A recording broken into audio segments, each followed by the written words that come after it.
पंजाबमध्ये भूषण कुमार मित्तल म्हणून एक व्यक्ती आहे, त्याचा या गॅसच्या लाईन मध्ये उभा राहून जीव गेलेला आहे.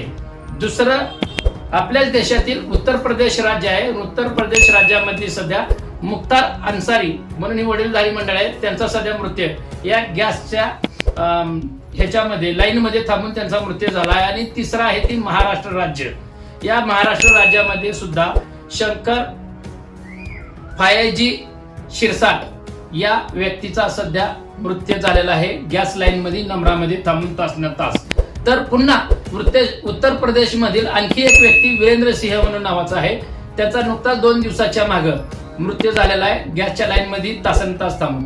मग का माणसं मरायला लागल्यात? जर राज्य सरकार म्हणतंय, केंद्र सरकार म्हणतंय गॅसचा तुटवडा नाही, कुठेही काय थांबलेलं नाही, तर मग का लोक मरायला लागल्यात लाईन मध्ये 2-2, 3-3, 5-5, 8-8 तास थांबून?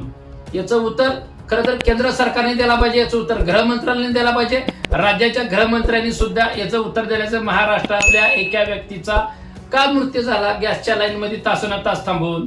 तुम्ही म्हणता गॅस व्यवस्थित आहे, सगळं पुरवठा व्यवस्थित होते, याचं उत्तर नक्कीच महाराष्ट्र सरकारनं आणि केंद्रातील सरकारनं दिलंच पाहिजे. धन्यवाद.